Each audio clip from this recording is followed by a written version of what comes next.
अस्सलाम वालेकुम dear student, मी Sheikh Asif, tutor of mathematics of YouTube channel ऐसे मैथ वाइब्स। हम फंडामेंटल ऑफ ट्रिग्नोमेट्री को डिस्कस कर रहे थे। ये लेक्चर नंबर 3 है डियर स्टूडेंट्स, जो मैं रिकॉर्ड करने जा रहा हूँ। पहले 2 लेक्चर मैं रिकॉर्ड करके अपने चैनल पे अपलोड कर चुका हूँ।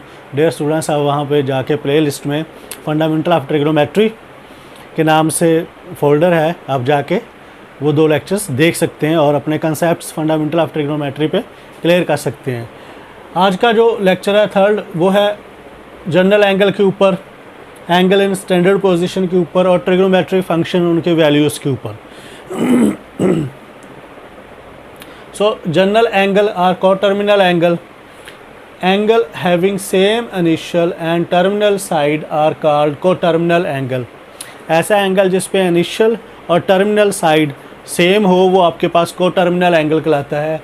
Angle having same initial and terminal side, same initial and terminal side are called coterminal angle. मैंने इसके ऊपर 3-4 डायग्राम बनाई है, डियर स्टूडेंट्स थोड़ा गौर कीजिएगा। ए सी बी एक मैंने बनाई है और इसी तरह बी ए सी, फिर बी ए सी, 3 डायग्राम्स बनाई है और एंगल मैंने इसमें एंटी क्लॉकवाइज रोटेशन में कंसीडर किए हैं। पहला एंगल एंटी क्लॉकवाइज पे एंगल पॉजिटिव होता है, सो पहला एंगल थीटा है। एक रोटेशन कंप्लीट होगी, जैसे रोटेशन कंप्लीट होगी एक सर्कल बन गया और सर्कल पे एंगल कौन सा होता है 360 डिग्री और रेडियन में किसके इक्वल होता है डियर स्टूडेंट 2 पाई के। सो थीटा प्लस 2 पाई, थीटा आपके पास पहला एंगल है, 2 पाई ये इंडिकेट करता है कि एक रोटेशन कंप्लीट हो चुकी है। और उसके बाद अगर थर्ड में देखें तो एक रोटेशन ये 2 सर्कल कंप्लीट हो चुके हैं। इसका मतलब 2 सर्कल का मतलब ये आपके पास 4 पाई है। सो थीटा प्लस 4 पाई का मतलब आपके पास 2 रोटेशन कंप्लीट हो चुके हैं। इसी तरह जितने रोटेशंस कंप्लीट होते जाएंगे वो थीटा में ऐड होते जाएंगे। If rotation is clockwise angle will be negative. So ये आपके पास पहला थीटा, दूसरा एंगल क्या होगा, ये एक रोटेशन कंप्लीट हुई थीटा माइनस 2 पाई, दूसरी रोटेशन कंप्लीट हुई, 2 रोटेशन जैसे कंप्लीट हुई थीटा माइनस 4 पाई।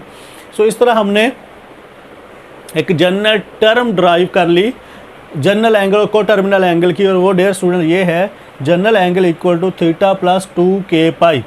के बिलोंग्स टू इंटीजर, वहाँ पे के की जगह पे 1 पुट करो तो थीटा प्लस 2 पाई एक रोटेशन कंप्लीट है। एन की जगह के की जगह 2 पुट करो तो 4 पाई 2 रोटेशन कंप्लीट है। जैसे जैसे के नंबर्स आप बढ़ाते जाओगे आपके पास डिफरेंट रोटेशंस जो है वो जनरल एंगल की आती जाएंगी। सो ये था डियर स्टूडेंट जनरल एंगल और कोटर्मिनल एंगल। उसके बाद आपके पास है एंगल इन स्टैंडर्ड पोजीशन। ऐसा एंगल जो ओरिजिन के ऊपर लाई करता है वो स्टैंडर्ड पोजीशन का एंगल कहलाता है। If vertex of an angle lies at origin of rectangular system and it's initial side along with x axis called angle in standard position. फिर ऐसे एंगल को हम क्या कहते हैं, स्टैंडर्ड पोजीशन कहते हैं। जैसे मैंने रेक्टेंगुलर कोऑर्डिनेट सिस्टम बनाया, पहले क्वाड्रेंट में एंगल जो है वो ओरिजिन के साथ उसका वर्टेक्स मिलर है और उसको मैंने अल्फ़ा कह दिया, फिर दूसरे क्वाड्रेंट में बीटा कह दिया, तीसरे क्वाड्रेंट में गैमा कह दिया और फोर्थ क्वाड्रेंट में थीटा कह दिया। आप चारों क्वाड्रेंट्स देखो ये ओरिजिन के साथ क्या कर रहे हैं, इनका वर्टेक्स मिलर है। सो ये ऐसे एंगल आपके पास क्या कहलाते हैं, स्टैंडर्ड पोजीशन के एंगल कहलाते हैं। उसके बाद आपके पास trigonometric function of any triangle, मैंने एक ट्राइंगल बना रही 90 डिग्री की। सो बेस उसकी एक्स है, परपेंडिकुलर उसका वाई है, हाइपोटेनस उसका आर है। सो जो 90 डिग्री ये एंगल 90 डिग्री का बन रहा है, 90 डिग्री के साथ जो एडजेसेंट एंगल होता है उसको बेस कहते हैं, जो 90 डिग्री के साथ आ रही है उसको परपेंडिकुलर कहते हैं और 90 डिग्री के सामने वाले को हाइपोटेनस कहते हैं। ये डियर स्टूडेंट्स आपने 10th क्लास में भी ये सारी चीज़ें पढ़ी होंगी। तो इसको थोड़ा वर्डिंग में लिख लिया, let coordinate of P on terminal side of the angle be x y O P equal to r, O P equal to r. ये ओ और पी किया है, ये आपके पी पॉइंट की ओरिजिन से दूरी है जिसको ओ पी का नाम दिया है। सो हम जानते हैं साइन थीटा परपेंडिकुलर और हाइपोटेनस के इक्वल होता है, cos theta base over hypotenuse के इक्वल होता है, टैन थीटा आपके पास परपेंडिकुलर ओवर बेस के इक्वल होता है। सो आपके पास ये पॉइंट है तो पॉइंट ये x हो गया, ये y हो गया, उसके सामने r, तो ये बेस है, ये परपेंडिकुलर है, ये हाइपोटेनस है।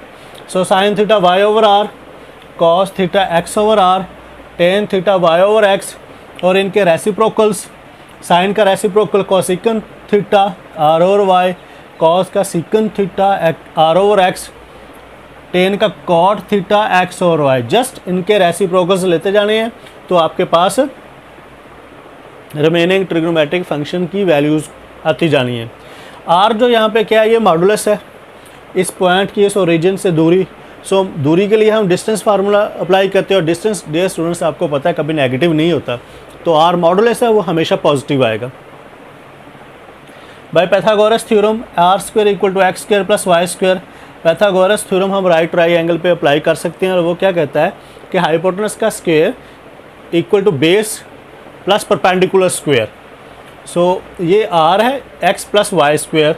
सो हमें आर चाहिए, हमने क्या कर लिया, स्क्वायर रूट ले लिया दोनों तरफ, तो प्लस माइनस, तो यहाँ पे आपके पास क्या आ गया डियर स्टूडेंट्स, हम इसकी प्लस वाली वैल्यू को कंसीडर करेंगे, माइनस वाली को इग्नोर कर देंगे, क्योंकि आपके पास ये क्या है, मॉडुलस है, और मॉडुलस हमेशा क्या होता है, पॉजिटिव होता है। फंडामेंटल आइडेंटिटीज़, कुछ फार्मूले हैं जो हमने सीखने हैं, और कुछ टर्मिनोलॉजीज़ हैं जो हमने क्वेश्चंस में अप्लाई करनी है। So sine square theta plus cos square theta is equal to 1, identities mean फार्मूले। Secant square theta equal to 1 plus tan square theta, cosecant square theta equal to 1 plus cot square theta. उसके बाद आपके पास sign of trigonometric function, मैंने एक rectangular coordinate system बनाया है, x o x dash x o, ये x positive है, यहाँ तक एक्स नेगेटिव है, ऊपर वाई पॉजिटिव है, नीचे वाई नेगेटिव है। सो ये फर्स्ट क्वाड्रेंट है, ये सेकंड क्वाड्रेंट है, ये थर्ड क्वाड्रेंट है, ये फोर्थ क्वाड्रेंट। फर्स्ट क्वाड्रेंट में तमाम ट्रिग्नोमेट्रिक फंक्शन पॉजिटिव होते हैं, साइन कॉस टेन और उनके रेसिप्रोकल। सेकंड क्वाड्रेंट में जस्ट साइन पॉजिटिव होता है, साइन और उसका रेसिप्रोकल कोसिकेंट, बाकी सारे नेगेटिव होते हैं, कॉस हो गया, सिकेंट हो गया, टेन हो गया, कॉट हो गया, नेगेटिव होंगे। थर्ड में आपके पास dear student tan theta positive होगा और उसका रेसिप्रोकल कॉट थीटा पॉजिटिव होगा, बाकी सारे नेगेटिव होंगे, sine theta, cos theta, secant theta, cosecant theta, ये नेगेटिव होंगे। और फोर्थ क्वाड्रेंट में आपके पास कॉस पॉजिटिव होना है, कॉस थीटा और उसका रेसिप्रोकल सिकन थीटा, बाकी जो है वो नेगेटिव होने हैं, जैसे sine theta, cosecant theta, tan theta, cot theta. और कॉस आपके पास एक ऐसा ट्रिग्नोमेट्रिक फंक्शन है जिसमें आप एंगल नेगेटिव भी पुट करें तो इसमें डियर स्टूडेंट आपको रिजल्ट पॉजिटिव देना है। क्यों? क्योंकि कॉस एक्स ओवर आर है, और एक्स आपके पास हमेशा पॉजिटिव होता है, आर मॉडुलस है वो भी पॉजिटिव होना है।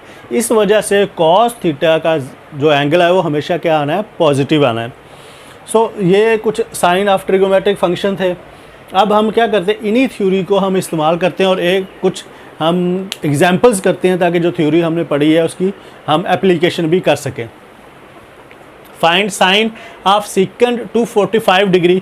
सो हमने सिकंड टू 45 डिग्री का साइन बताना है, ये कहाँ पे लाई करता है।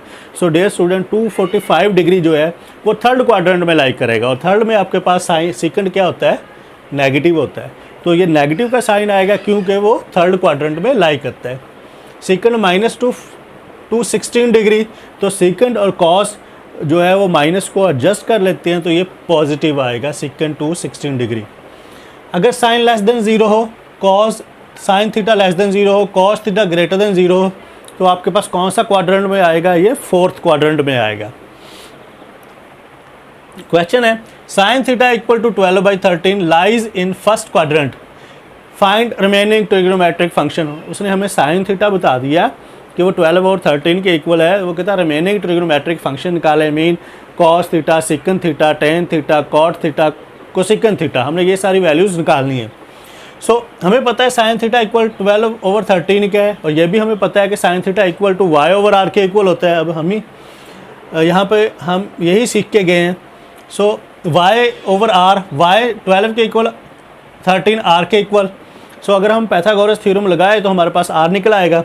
सो x square plus y square is equal to r square, तो यहाँ पे वाई स्क्वायर 12 का स्क्वायर 144, 13 का स्क्वायर 169, उस तरफ चला जाएगा ये 169 minus 144। So x square is equal to 25, x equal to 5 plus minus.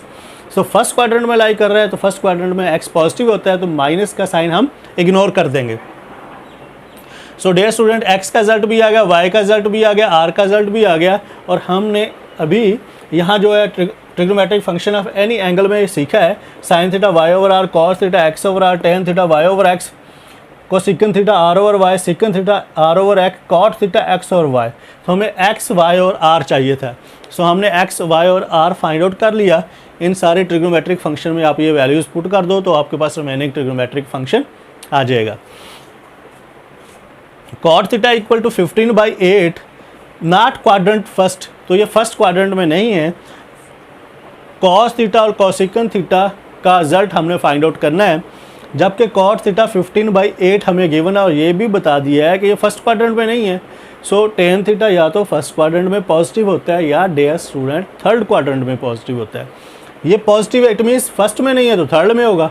Third में आपके पास फिर एक्स भी नेगेटिव होता है, अगर हम इन साइंस को देखें थर्ड में एक्स भी नेगेटिव और वाई भी नेगेटिव, इट मीन्स आपके पास cot theta y over cot theta 15/8 y over x, so y भी आपके पास -15 और एक्स भी आपके पास -8 है।